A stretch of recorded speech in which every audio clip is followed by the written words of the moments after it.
বর্তমানে চলে যাচ্ছি আদালত প্রাঙ্গণে, যেখানে রায় ঘোষণা হচ্ছে শিশু রামেশা ধর্ষণ হত্যা মামলার। আমাদের সাথে যুক্ত হচ্ছেন আমাদের সহকর্মী, সেখান থেকে সরাসরি মহানগর দায়রা জজ আদালত থেকে আমাদের সহকর্মী খালেদ রায়হান। রায়হান, এই মুহূর্তে অবস্থা কি? রায় ঘোষণা হচ্ছে কিনা এবং কি ঘোষণা হয়েছে সেটা আমাদেরকে জানাবেন বিস্তারিত। আসলে মাত্রই পড়া শেষ হলো এবং রায় পড়া শেষ হয়েছে এবং একই সঙ্গে আমি যদি বলি যে দুই আসামি দুইজনকেই কিন্তু মৃত্যুদণ্ড দেওয়া হয়েছে। আমরা ঠিক এজলাসের বাইরে আদালতের যে বারান্দা সেখানে অপেক্ষা করছিলাম এবং এতক্ষণ আমরা রায় শুনছিলাম এবং রায়ে বিচারক যে কথাগুলো বলেছেন যে তিনি স্বীকার করেছেন আসামি যে হত্যা ধর্ষণ তিনি করেছেন এবং সেটি প্রমাণিত হয়েছে। একই সঙ্গে যখন ধর্ষণ এবং হত্যা করা হয় তখন তার স্ত্রী স্বপ্না খাতুন, সোহেল রানার স্ত্রী, তিনি কিন্তু সেখানে ছিলেন এবং তাকে পালিয়ে যেতে তিনি সহযোগিতা করেছেন। সেই স্বীকারোক্তিও কিন্তু স্বপ্না খাতুন এবং একই সঙ্গে সোহেল রানা দুজনই তারা স্বীকার করেছেন এবং এই দুজনকে হত্যা এবং এই দুজনকে মৃত্যুদণ্ডের পাশাপাশি সোহেল রানাকে 5 লাখ টাকা অর্থদণ্ড এবং একই সঙ্গে স্বপ্না খাতুনকে 2 লাখ টাকা অর্থদণ্ড কিন্তু দেওয়া হয়েছে। সকাল থেকেই আমরা এখানে অপেক্ষা করছিলাম। রাষ্ট্রপক্ষের আইনজীবীরা বলছিলেন যে তারা আশা করছেন যে দুজনকেই মৃত্যুদণ্ড দেওয়া হবে এবং সেটি কিন্তু হয়েছে এবং পুরো বিচার যেই কাজটি রায়ের পড়া যে বিষয়টি সেটি কিন্তু আমি যদি বলি 36 মিনিট সে কিন্তু রায় পড়ার যে সেটি কিন্তু আমরা শুনেছি। 11টা 6 থেকে শুরু করে 11টা 42 পর্যন্ত রায় পড়া হয়েছে এবং সেখানে যে প্রমাণ যা প্রমাণ পাওয়া গেছে সবগুলোই কিন্তু বিচারক তিনি বলেছেন এবং একই সঙ্গে তিনি বলেছেন যে সোহেল রানা কিন্তু যে পালিয়ে গেছেন এবং সেই ক্ষেত্রে যে গ্রিল কেটে পালাতে স্বপ্না খাতুন সহযোগিতা করেছে সেই বিষয়টিও কিন্তু আদালত বলেছে এবং একই সঙ্গে বলেছে যে এই যে দুজন তাদের যে মৃত্যুদণ্ড এবং একই অপরাধের শামিল। সোহেল রানা হত্যা করেছে এবং একই সঙ্গে ধর্ষণ করেছে এবং সেটিকে সহযোগিতা করেছে, পালিয়ে যেতে সহযোগিতা করেছে। এই জন্য দুজনের অপরাধ একই রকম শামিল।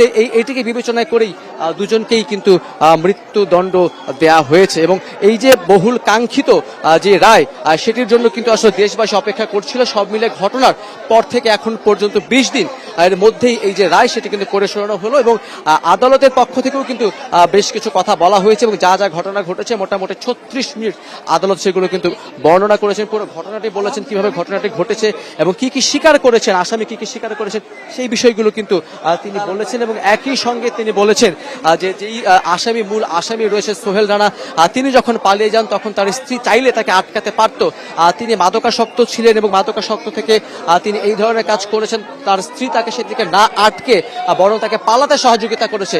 সেই বিষয়টিও কিন্তু আদালতে বলা হয়েছে। এখন আসামি যে দুজন রয়েছে তাদেরকে ধাপে ধাপে হয়তো বের করা হবে। আমরা অপেক্ষা করছি বাইরে যে কিছুক্ষণের মধ্যেই হয়তো তাকে দুই আসামি যে রয়েছে তাদেরকে বের করা হবে। আমরা যখন আসামি এনেছে তখন আমরা দেখেছিলাম যে প্রায় আধা ঘন্টা সময় বেশি লেগেছে, যেহেতু অতিরিক্ত গণমাধ্যম কর্মী এবং এখানে আদালত প্রাঙ্গণে যারা ছিলেন তাদের জন্য অপেক্ষা করতে বেশ খানিকটা সময় লেগেছে এবং এখন ভেতর থেকে এজলাস কক্ষ থেকে দুজনকে হয়তো ধাপে ধাপে বের করা হবে। সেক্ষেত্রে আমরা যখন দেখেছি আগেরবার যে সোহেল রানা মূল আসামি তাকে প্রথমে আনা হয়েছে, তার কিছুক্ষণ পরে কিন্তু স্বপ্না খাতুনকে আনা হয়েছে। এখন হয়তো নেওয়ার সময় সেটিই করা হবে।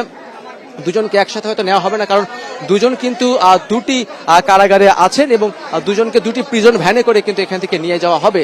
আর সেই ক্ষেত্রে এই যে অপেক্ষা, আমরা এজলাসের বাইরে অপেক্ষা করছি যে কিছুক্ষণের মধ্যেই দুজনকে বের করে প্রথমে তাদেরকে এখান থেকে নিয়ে যাওয়া হবে এই যে আদালতের গারদ, সেই গারদখানা এবং সেখান থেকে তাদেরকে তাদের যেই কারাগারে রয়েছেন বন্দী সেই কারাগারে কিন্তু নিয়ে যাওয়া হবে। সকাল থেকেই গত 4 তারিখে সিদ্ধান্ত হয়েছিল, ঘোষণা করা হয়েছিল যে আজকে মামলার রায় পড়ে শোনানো হবে এবং সকাল 8টা থেকেই ভোরবেলা থেকে বলা যায় গণমাধ্যম কর্মীরা কিন্তু অধীর আগ্রহে ছিলেন এই তথ্য সংগ্রহের জন্য এবং একই সঙ্গে সকাল 8টা 20-এ প্রথমে স্বপ্না খাতুনকে গাজীপুর থেকে এবং তারপরে কেন্দ্রীয় কারাগার থেকে সোহেল রানাকে 8টা 40-এ এই আদালত প্রাঙ্গণে আনা হয় এবং তাদেরকে গারদে রাখা হয়। 10:30টা কিছুটা পরে দুজনকে কিন্তু একে একে তাদেরকে এই যে কোর্টে সেখানে কিন্তু তোলা হয় এবং আমি যদি মামলার প্রক্রিয়াটা আরেকবার একটু বলতে যাই, 19 তারিখে ঘটনার পর 20 তারিখে রামিসার বাবা তিনি কিন্তু মামলা দায়ের করেন 302 এবং 201 ধারায়। তারপরেই আমরা দেখেছি যে দুজন আসামিকে গ্রেপ্তারের মাত্র 5 দিনের মাথায় 24 তারিখেই সেটি কিন্তু চার্জশিট জমা দেয় এবং তারপরই আমরা দেখেছি তার ঈদের ছুটি ছিল। ঈদের ছুটি প্রথম যেই কার্য দিবস, সেই প্রথম কার্য দিবসে চার্জ গঠন করা হয়। তারপর দিন যে 17 জন সাক্ষী ছিল তার মধ্যে 16 জন সাক্ষীর সাক্ষ্য গ্রহণ করা হয়। তারপর দিন তার মানে 3 তারিখ সেখানে কিন্তু আত্মপক্ষ সমর্থনের সুযোগ দেওয়া হয় এবং সেখানে প্রথমে মূল যে আসামি সোহেল রানা তিনি কিন্তু অস্বীকার করেছিলেন। তারপরে যদিও জেরার মুখে তিনি স্বীকার করতে বাধ্য হয়েছেন যে তিনি এই অপরাধটি সংগঠিত করেছেন। তারপরে 4 তারিখে যুক্তিতর্ক হয় এবং যুক্তিতর্কের পরই ঘোষণা করা হয় যে 7 তারিখ মানে আজকে মামলার রায় দেওয়া হবে। তখনই রাষ্ট্রপক্ষে যিনি আইনজীবী ছিলেন তারা কিন্তু বলেছিলেন যে দুজনকেই মৃত্যুদণ্ড দেওয়া হবে এমনটি তারা আশা করছেন। যদিও রাষ্ট্র নিযুক্ত আসামিপক্ষে আইনজীবী বলছিলেন যে মূল যে আসামি সোহেল রানা তাকে যাবজ্জীবন এবং একই সঙ্গে স্বপ্না খাতুনকে সর্বোচ্চ 7 বছরের জেল দেওয়া হতে পারে। কিন্তু সবকিছুর অবসান ঘটিয়েছে সকালবেলাও যখন রামিসার বাবা এই কোর্ট প্রাঙ্গণে এসে তিনি বেশ অসুস্থ ছিলেন, তারপরেও তিনি বলছিলেন, তিনি আশা প্রকাশ করেছিলেন যে এই মামলায় যাতে দুজনেরই সর্বোচ্চ শাস্তি দেওয়া হয় এবং সেটি কিন্তু হয়েছে। এখন পর্যন্ত কোর্ট থেকে কিন্তু আসামিরা বের হয়নি বা আসামি পক্ষের আইনজীবী কিংবা রাষ্ট্রপক্ষের আইনজীবী কেউই কিন্তু এখন পর্যন্ত বের হয়নি। আমরা বাইরে অপেক্ষা করছি বের হওয়ার পর রাষ্ট্রপক্ষের আইনজীবী যিনি রয়েছেন, বিশেষ পিপি যিনি রয়েছেন তারা